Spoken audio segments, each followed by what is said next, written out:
खतरा एक नहीं है, खतरा ये भी है कि 7 या 8 और सीटों पर सांसद और कद्दावर नेताओं के बेटे बेटियों के लिए टिकटों का आवेदन किया गया है, लेकिन आप उनको टिकट नहीं देते हैं, पार्टी की पॉलिसी बता देते हैं। ऐसी स्थिति में अगर वो आपका भीतरघात करते हैं, जो आप जिस कार्यकर्ता को टिकट देंगे उसका सहयोग नहीं करते हैं, तो कहीं ना कहीं भारतीय जनता पार्टी का संगठन है, बड़ा नुकसान हो सकता है, कि बहुमत से भी चूक जाए कहीं ना कहीं। भारतीय जनता पार्टी का संगठन है जो अपने अनुशासन के लिए जाना चाहता है, ईमानदारी से नहीं जाने देना। एक बात, कांग्रेस से जो आपने नेता लिए वो बीजेपी के हो गए, आज वो बीजेपी के नेता है, लेकिन कांग्रेस पार्टी में वो काफी दिन तक पले बड़े, उनका एक कद होगा।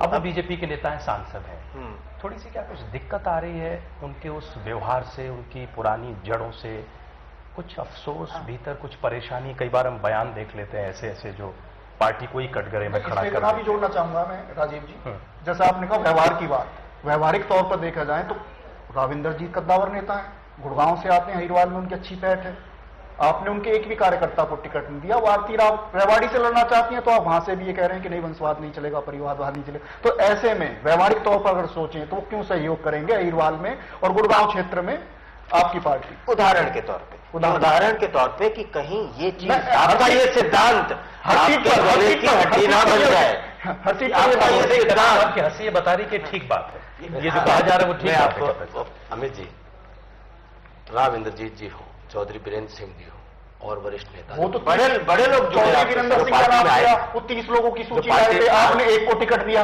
उनकी नाराजगी मैं बात कर लूं, जो पार्टी में आए हैं, अब वो उनका कार्यकर्ता, उसका कार्यकर्ता, मेरा कार्यकर्ता, तेरा कार्यकर्ता नहीं है। जो लोग आए हैं अब वो भाजपा के कार्यकर्ता है। चौधरी बीरेंद्र सिंह जी 30 क्यों, 90 की 90 सीटें चौधरी बीरेंद्र सिंह जी के कार्यकर्ताओं की हैं, साथियों की हैं। राव इंद्रजीत जी की 90 की 90 सीटें राव इंद्रजीत जी के साथियों की हैं। ये बात तो आप उनको 90 की 90 सीटें जिससे आप ये कह सके देखो मैंने तो ये भारतीय जनता पार्टी है, यही भारतीय जनता पार्टी। और इतने अनुभवी और वरिष्ठ नेता जब भारतीय जनता पार्टी में आए हैं तो भारतीय जनता पार्टी में भले विपक्षी के नाते उन्होंने उनको पार्टी को देखा हो, समझा हो, लेकिन पार्टी को जानते हैं, पार्टी को समझते हैं, सोच समझ करके आए हैं। इतने वरिष्ठ नेता कोई भूल नहीं करेंगे, गलती नहीं करेंगे। जिस घर में जा रहे हो उस घर को देख करके, उस घर को समझ करके, आज हम रिश्ता भी करते हैं, आपके रिश्ता भी करते हैं तो देख करके करते हैं कि किस घर में बेटी जा रही है। अश्वनी चोपड़ा साहब, और यह तो खुद आ रहे हैं, मीडिया उनके पास जाता है, बाकायदा ऑन कैमरा वो ये आरोप लगाते हैं कि सूचियां मांगी गई थी, मुझसे भी मांगी गई थी, मैंने नहीं दी। फिर जब बात की जाती है तो पलट जाते हैं, एक खामोशी ओढ़ लेते हैं। क्या बाहर से आए नेता जो कल्चर लेकर आए हैं वो कल्चर थोड़ा बहुत परेशान कर रहा है? पार्टी सिर्फ उससे डील कर रही है किसी राजीव, वो परेशानी उनको नहीं है, उनके साथ साथ इनको भी परेशानी है। इनका पुराना कार्यकर्ता पिछले कई वर्षों से जब कोई खड़ा नहीं होता था तब खड़े होते थे वो तमाम सब लोग। जब इनका मजाक उड़ता था कि भारतीय जनता पार्टी ये तो शहरियों की पार्टी है, ये कहां से सत्ता के ख्वाब लेगी या हरियाणा में खड़ी हो पाएगी, उस दौर से गुजरने वाले लोग जब वो देखते हैं कि वो कांग्रेस के लोग या इनेलो के लोग जो सत्ता में रहे, उसका लाभ लिया, तमाम सारी चीजें हुई, आज वो देख रहे हैं कि वहां पे कोई कमजोरी आ गई है या वो जहाज डूबने वाला है, तो इधर शिफ्ट करते हैं, यहाँ लग रहा है कि ये सत्ता में आने की संभावना में हो सकते हैं। तो वो तो शुद्ध रूप से लाभ के कारण आए हैं। ये ठीक है कि आपकी मजबूरी है, इसमें कोई दो राय नहीं है। कैप्टन अभिमन्यु कम से कम इस चीज से नकार नहीं सकते हैं कि वो शुद्ध लाभ के लिए उनको लाभ नहीं मिलेगा। कैप्टन साहब, वो 2 दिन में आपको वो विचार विचूर के कारण नहीं आए।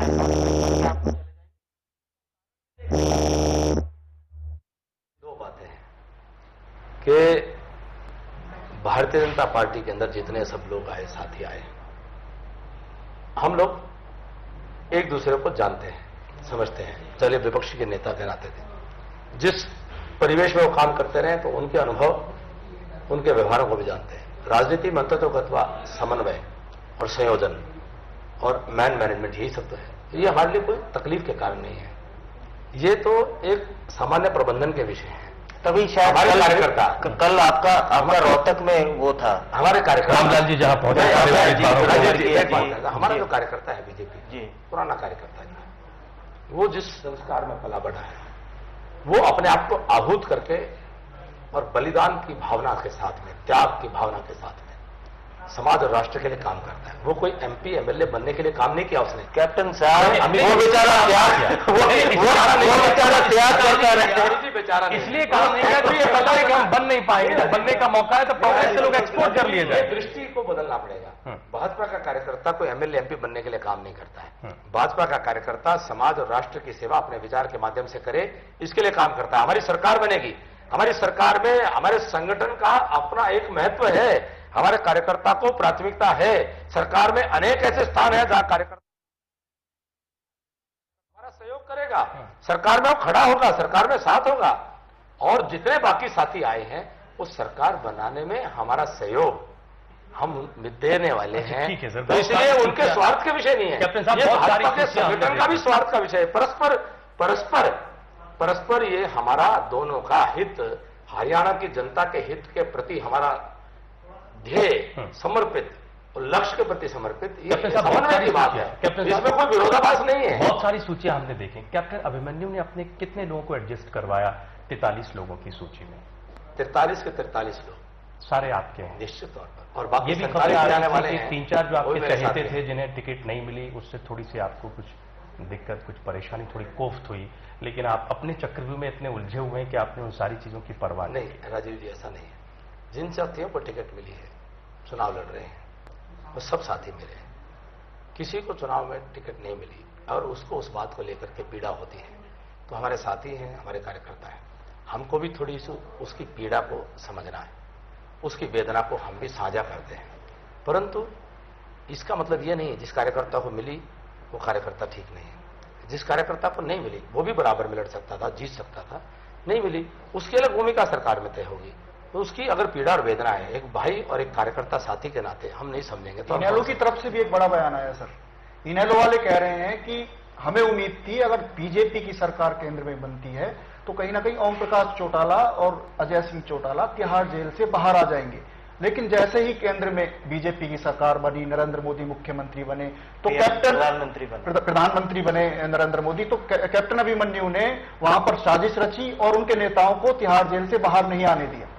देखिए ये इतने चौटाला ने नारनौल में ये बयान दिया। कैप्टन साहब, आप इतने साजिश क्यों रचते हैं? यहाँ पे आपने साजिश की, कुलदीप बिश्नोई को हरवाया, यहाँ आप साजिश कर रहे हैं चौटाला साहब नहीं, को उधर बाहर नहीं आने दे रहे। धनखड़ जी को हरवाया, धनखड़ जी के चुनाव में आप नहीं पहुंचे, ऐसी दृष्टि वहां आपने होती है। साजिश की। आपको कहाँ सौम्य कहा जाता है, वेल बिहेव्ड, तमाम लोग कह रहे हैं कि साजिश के सूत्रधार आप ही होते हैं। और पूरे संगठन में यह है कि हाँ आपसे सौम्य कोई नहीं है। इतना बड़ा कद का आदमी होते हुए भी डाउन टू अर्थ रहने वाला व्यक्ति, वैचारिक तौर पे इतना सक्षम व्यक्ति, जिसको कहते हैं इतना सक्षम व्यक्ति इतनी षड्यंत्र भी करता है क्या? देखो, जिसकी जैसी दृष्टि होती है वैसी सृष्टि होती है, जैसी नजर है वैसे नजारे हैं। तो मैं तो हैरान होता हूं कि कानून की प्रक्रिया से चल रहा अदालत में मामला, उसको कोई कैसे कल्पना कर सकता है कि सरकार आएगी तो उसको ठीक करा लिया जाएगा? क्या देश में संविधान और कानून कोई चीज है कि नहीं है? नहीं, उनका ये और कोई कानून को कैसे उनका चाहे मरोड़ उनका ये देगा? विश्वास है, उनका ये विश्वास नहीं, उनका ये विश्वास है कैप्टन। और अगर ऐसी कोई बात है उनका ये तो विश्वास मैं है सहयोग कि कर सकता वो हूं। कहते हैं कि मुख्यमंत्री हुड्डा 3 बार जो सीबीआई के डायरेक्टर हैं रंजीत सिन्हा, उनसे मिले थे और साजिश करके हुड्डा साहब ने चौटाला साहब को जेल भिजवा दिया। अब वो कहते हैं कि अब जो पिंजरा है, जो तोता है, वो आपके पास है, आप अब छुड़वा सकते हैं, लेकिन कैप्टन अभिमन्यु नहीं चाहते कि चौटाला साहब जेल से बाहर आए। अगर उन्होंने कहा कि हुड्डा साहब 3 बार मिले थे तो मेरा भी बता दें मैं किससे कभी मिला था क्या? देखिए, ये बचपने वाली बातें हैं, गैर जिम्मेदाराना बातें हैं, समाज में गलत छवि और गलत धारणा बनाने वाली बातें हैं। हम सबको संविधान और कानून के प्रति सम्मान का भाव रखना चाहिए और विश्वास रखना चाहिए कि अदालती कार्रवाई जो होगी वो न्याय होगा। और इस प्रकार की बयानबाजी करके अपनी बौखलाहट और घबराहट का परिचय देना होता है। कभी कभी कहते हैं कि हार भी बहुत कुछ कहलवाती है। मैं इतना ही कि किसी नौजवान के बयान पर मैं बहुत गंभीरता से कोई टिप्पणी करूं, मैं उसको उस योग्य नहीं समझता हूं कि वह अगंभीर और अनर्थक और अनर्गल कहना है। और ज्यादा अनुभव होगा तो मुझे विश्वास है इस प्रकार की बयानबाजी नहीं किया। कैप्टन साहब, तमाम विश्लेषक ये मानते हैं कि आप दोहरे चक्रव्यूह और दोहरी चुनौतियों का सामना कर रहे हैं। एक तो जो नारनौल में आपके सामने है, और एक जो मुख्यमंत्री पद के उम्मीदवारों का एक चक्रव्यूह बीजेपी में बन गया है, जिसमें ये दौड़ लगी हुई है या ये होड़ लगी हुई है कि अपने आप को सबसे आगे रखना है, कैसे मैनेज कर रहे हैं इन दोनों चीजों को? देखिए, चुनाव तो हम लड़ रहे हैं, तो चुनाव तो निश्चित तौर पर एक रणभूमि है, मैदान है, उसके अंदर लड़ेंगे। उसको आप चक्रव्यूह की संज्ञा दे सकते हैं। ये भी है ना सर, और चुनाव को जीतेंगे, चक्रव्यूह को भेदेंगे और क्षेत्र की जनता को श्री कृष्ण मान करके उसके भरोसे, और वो हमें निश्चित तौर पर नहीं, आपको लग रहा है कि बाकायदा ये है कि फेसबुक पर, ट्विटर पर चुनावी सर्वे आते हैं, सब में कैप्टन अभिमन्यु सीएम की रेस में सबसे आगे दिखाई देते हैं या आगे दिखाए जाते हैं। ऐसा अगर कोई प्रयास करके करता तो मुझसे बहुत सक्षम और काबिल लोग हैं, प्रभावशाली लोग हैं। अच्छा, वैसे कैप्टन साहब कितने भारतीय जनता पार्टी में आप फाइनल क्यों नहीं करते हैं? आप देखिए, आपने देश को एक क्लियर किया, आपने स्पष्ट बताया देश को कि नरेंद्र मोदी हमारे प्रधानमंत्री के उम्मीदवार हैं, आपने उसका रिजल्ट देखा। आप ये घोषित क्यों नहीं करते? आपके ऊपर पार्टी के नाते, पार्टी के नाते आपसे ये बार बार सर, इसको आपके विपक्षी बार बार आपको चैलेंज कर रहे हैं भारतीय जनता पार्टी को कि आप अपना सीएम का उम्मीदवार घोषित क्यों नहीं करते हैं? कौन चैलेंज कर रहे हैं?